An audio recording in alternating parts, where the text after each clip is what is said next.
एक सवाल लिया कि बेस्ट पीएम कौन है, और अंजना जी आपने भी दोनों बाहें फैलाकर कह दिया। नमस्कार, आप देख रहे हैं हल्ला बोल। आपके साथ मैं हूं अंजना।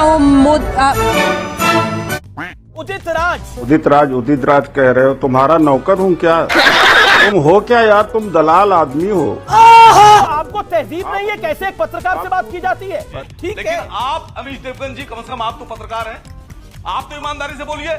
संबित पात्रा बेईमान आदमी, उनसे उम्मीद नहीं मुझे। दोस्तों, स्वागत है आपका उस मंच पर जहां गोदी मीडिया की चूलें हिलती हैं। आपने गुल्लू, अंजना, चित्रा और रुबिका जैसे भक्त एंकरों को रोजाना टीवी पर देखा होगा, जो हर मुद्दे पर सिर्फ मोदी महिमा गाते हैं। लेकिन आज हम लाए हैं वो वीडियो क्लिप्स जहां विपक्ष ने इनकी लाइव डिबेट में ऐसी क्लास ली है कि गोदी मीडिया की सच्चाई छटाक से सामने आ गई। भाई साहब, ऐसा मजा आएगा कि चाय छोड़कर वीडियो से चिपक जाओगे। तो वीडियो को ठोक के लाइक करो, चैनल को सब्सक्राइब करो और चलिए खोलते हैं इन भक्ति पत्रकारों की पोल पूरे देसी अंदाज में।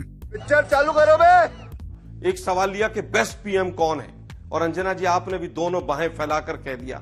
नमस्कार, आप देख रहे हैं हल्ला बोल। आपके साथ मैं हूं अंजना। अभी मजा आएगा ना भिड़ो। प्रधानमंत्री नरेंद्र मोदी, उनकी लोकप्रियता राहुल गांधी से डबल से भी ज्यादा है, वो भी तीसरी बार सरकार में आने के बावजूद। लेकिन लोकप्रियता के पैमाने पर नेतृत्व क्षमता के मामले में नरेंद्र मोदी हर बार की तरफ बाजी मार ले जा रहे हैं। तू चुप रहे बाबा, तू चुप रहे। देखिए, मुझे लगता है कि यशवंत देशमुख जैसे हमारे जो साथी हैं, और ये एक नया पैटर्न मोदीनामा पढ़ने का है, इस तरह के सर्वेज लाकर 2 महीने की सरकार, 2 महीने में 4 बिल वापस हो गए। और आप देखिए मोदी साहब का ग्राफ बढ़ रहा है। 1.5 लाख वोट से हारते हारते बचे हैं बनारस में, लेकिन 52% लोग कह रहे हैं कि वो बहुत अच्छा काम कर रहे हैं। लेकिन यशवंत देशमुख साहब शायद टोटल भी नहीं कर पाए तमाम परसेंटेजेस का। खराब काम, अच्छा काम, बुरा काम, कहीं 68 आ रहा है, कहीं 72 आ रहा है। कम से कम टोटल तो 100 कर लेते हैं। आलोक जी, ये मोदीनामा पढ़ने का एक नया स्टाइल है। इसमें क्लैरिटी ला देते हैं, क्योंकि एक हिस्सा ऐसा भी था जिसने कहा कि हम कह नहीं सकते। सबर करो। देखिए, मुझे लगता है कि जिस सरकार ने 2 महीने में 4 यू टर्न लिए हों, मैं तो धन्यवाद करूंगा यशवंत देशमुख जी का। ये अभी भी 400 पार का नारा क्यों नहीं लगा रहे हैं? इनको लगाना चाहिए। बड़ा हरामी हो बेटा। हरियाणा में बैठा हूं मैं, हरियाणा में इन्हीं के सी वोटर ने, इन्हीं ने टीवी पर बैठ के कहा था कि हरियाणा में बीजेपी की 83 सीट आ रही, 90 में से आई थी 40। और इस बार तो पूरा हिंदुस्तान का मीडिया 400 पार का नारा लगा रहा था बीजेपी के साथ साथ। क्या वो 400 पार हो गया था? प्यारी समझ गई। ये हथियाई हुई सरकार है, इलेक्शन कमीशन, ईडी, सीबीआई के द्वारा हथियाई हुई सरकार है। ये बजट में आया तो बजट में भी 2 राज्यों को सब कुछ दे दिया, लेकिन उसके बावजूद मोदीनामा पढ़ने से ये तमाम जितने जो सेफोलॉजिस्ट अपने आप को कहते हैं, वो पूरी तरह से चूक नहीं रहे। गजब बेइज्जती है। क्योंकि हरियाणा में, महाराष्ट्र में चुनाव है, मोदी जी की इज्जत तो बचानी पड़ेगी। इसके अलावा कुछ नहीं है। ये केवल और केवल साइकोलॉजिकल आई वॉश है, और पूरी तरह से लोगों को भ्रमित करने का एक ये शो है। आप देखिए किस तरह से इन्होंने कहा। एक सवाल लिया कि बेस्ट पीएम कौन है, और अंजना जी आपने भी दोनों बाहें फैलाकर कह दिया। क्या अनमोल रतन आपने पाल रखे देश के प्रधानमंत्री। वाह! अरे भाई, जो व्यक्ति 1966 में चला बाहें फैला के क्या होता है सर? तुलना आज के प्रधानमंत्री से कर रहे हैं। कुछ भी बोलते हैं आप भी। मैं फिर कह रहा हूं कि आपने भी पूरा कहा कि भाई मोदीनामा, मैं फिर कहूंगा, दोनों बाहें फैलाकर कहना एक मुहावरा है, और उसमें कहीं कोई आपत्तिजनक नहीं। शाबाश बेटा। आसिम वकार, बीजेपी खींच रही है मुद्दे को, लेकिन मुर्तजा कह रहा है क्योंकि सीए पर मुझे गुस्सा था, क्योंकि हिजाब पे मुझे गुस्सा था, इसलिए मैंने ऐसा करा। देखिए, बहुत बढ़िया अमीश देवगन जी, आपका तो जवाब ही नहीं। देखा आपने लापरवाही का नतीजा है। एक अकेले आदमी ने गड़ाफा पकड़ के गोरखपुर में मंदिर पे हमला किया, उसको जेल जाना चाहिए और सख्त से सख्त सजा मिलना चाहिए। मैं आपके साथ। ये बड़ी अच्छी बात कही आप। लेकिन अभी इस हमले से 2 दिन पहले, 3 दिन पहले गाजीपुर में बहुत से गैर मुसलमानों ने एक मस्जिद पे अटैक किया, उसमें घुस गए, मस्जिद में पेशाब किए खड़े होकर, इमाम साहब को मारा, मस्जिद में सामान तोड़ा फोड़ा। ये आपके हिसाब से क्या ये प्यार मोहब्बत है? बोलो बोलो, टेल। क्या है ये? अमीश देवगन जी, व्हाट इज दिस? ये क्या है? ये विक्षिप्तता नहीं है मानसिक? संबित पात्रा बोल रहे थे कि इंजीनियर विक्षिप्त था। बिल्कुल मैं एक्सेप्ट कर रहा हूं सर, इंजीनियर विक्षिप्त। सर यति नरसिम्हानंद जो है आतंकवादी, यति नरसिम्हानंद, वो भी इंजीनियर है। कई साल रूस में रहा, नौकरी करता रहा और आके लोगों को कह रहा है हथियार उठाओ और मुसलमानों के खिलाफ जंग का ऐलान कर दो, कत्ल कर दो सबको। What is that? वो विक्षिप्त नहीं है, वो टेररिस्ट नहीं है, उस पर कार्रवाई नहीं होना चाहिए। मैं तो खुलेआम कह रहा हूं कि कार्रवाई कीजिए मुर्तजा पे। अगर आप में हिम्मत है और आप इंसान हैं और आप ईमानदार हैं, नहीं, मैं नहीं मानता। और आप में थोड़ी सी भी अगर सभ्यता बची है, भारतीयता बची है, तो मेरे साथ बोलिए कि जिन लोगों ने मस्जिद पे हमला किया वो भी विक्षिप्त हैं, आतंकवादी हैं, उन पर भी कार्रवाई हो।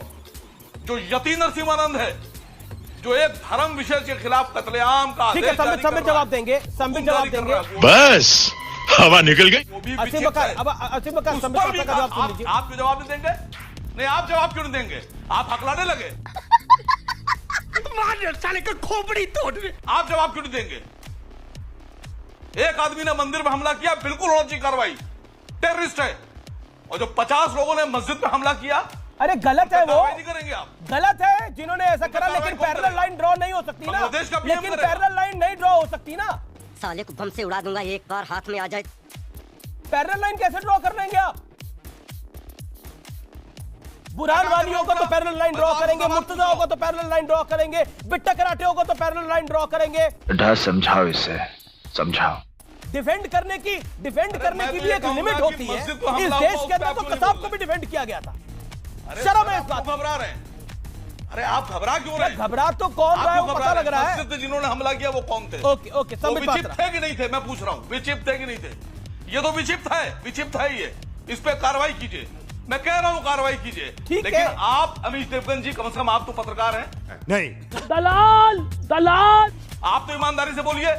संबित पात्रा बेईमान आदमी, उनसे उम्मीद नहीं मुझे। वैसे तो भोजपुरी में पता नहीं, चित्रा जी मेरी शिकायत आप लोगों से भी है, लहंगा उठा दे रिमोट से वालों से आप लोग सवाल नहीं करती हैं। वो लोग जो गाते हैं फटाफट खोल के दिखाओ, आज तक नहीं चलाता है, सवाल नहीं करती हैं। एक सेकंड, चलाता नहीं है। ना, एक सेकंड, आप एक लोग सवाल सेकंड, एक मुझसे नहीं सेकंड, करती हैं। नेहा एक सेकंड। यहाँ पर भोजपुरी को लेकर किसी तरह की टिप्पणी नहीं की गई है, वो एक भाषा है, उसका पूरा सम्मान होता है। झूठ बोल रहा है। लेकिन आज तक इस तरह में अगर आपने जिस भी शब्द का जिक्र किया कि उन लोगों से, आप अब मेरे कैमरे के आगे खड़ी हो गई हैं, तो कैसे जाएगा दर्शक तक मेरा वीडियो? कि जब वो लोग आते हैं तो आप लोग उनसे सवाल नहीं करती हैं भोजपुरी को लेकर के, इसलिए मैं ये बोल रही हूँ क्योंकि मैंने पहली बार भोजपुरी में मौलिक अधिकारों के गीत लिखे हैं, जबकि ज्यादातर लोग जो वीआईपी गेस्ट बन के आते हैं वो गाते हैं तो लहंगा उठा दे रिमोट से, फटाफट खोल के देखो।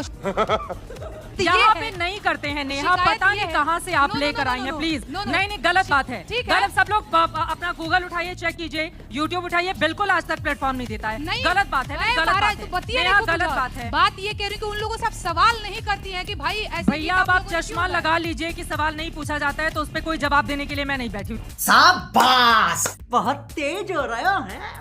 आराम से, आराम से। देखिए झूठा ही लपेटना चाहती हैं कि डर रही हैं। भाई भोपाल में आके हो, एमपी में काबा पार्ट 1 पार्ट 2 पार्ट 3 का वतन यही कहता लिखी रात बनी हो। अच्छा मेरा सवाल सुन लीजिए, मैं आपसे ये कहना चाह रही थी कि जब हम इस तरह की टिप्पणी किसी को भी लेकर करते हैं कि लहंगा वाला गीत उठाकर और उनसे हम लोग सवाल नहीं पूछते हैं, दर्शकों की जानकारी के लिए बता दें कि एक व्यक्ति 7 लाख वोटों से जीत कर आया है, जनता ने वोट दिया है, जिसके ऊपर आप क्वेश्चन कर रही थी। लगता है तुम गू खा के ही मानोगे। दूसरा देखिए, मैं यहाँ पर बैठी नहीं हूँ किसी का पक्ष लेने के लिए, लेकिन एक तरफा बातें आज तक नहीं करता है। हिपोक्रेसी की भी सीमा होती है।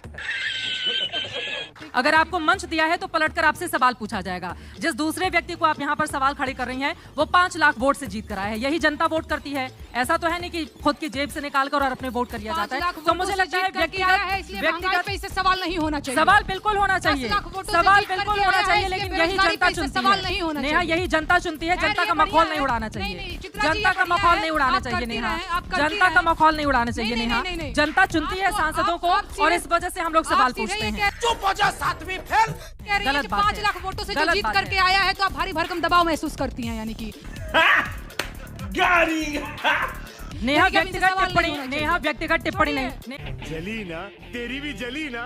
नेहा व्यक्तिगत टिप्पणी, मैं व्यक्तिगत टिप्पणी, मैं बिल्कुल नेहा व्यक्तिगत टिप्पणी नहीं कर रही हूँ, व्यक्तिगत टिप्पणी बिल्कुल दोनों तरफ की।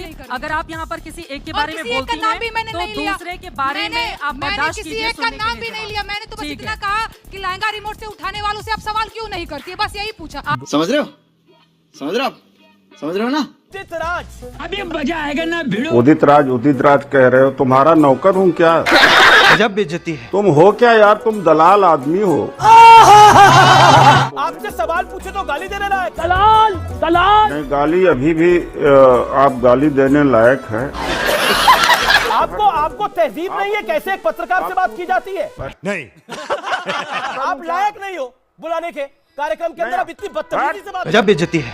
और आज के बाद किसी पत्रकार को गाली गलौज मत करना। चुप कर बे कुत्ते। आज के बाद कसम खाओ किसी पत्रकार से गाली गलौज नहीं करोगे। अबे तू है कौन तू? ऑडियो खोलिए इनका, ऑडियो नहीं आ रहा इनका। मैं तुम्हें लिबर्टी दिया, दलाल कहीं। मजा आया, और मैं ये जो मजा है हिंदुस्तान के हर व्यक्ति को देना चाहता हूं। खत्म।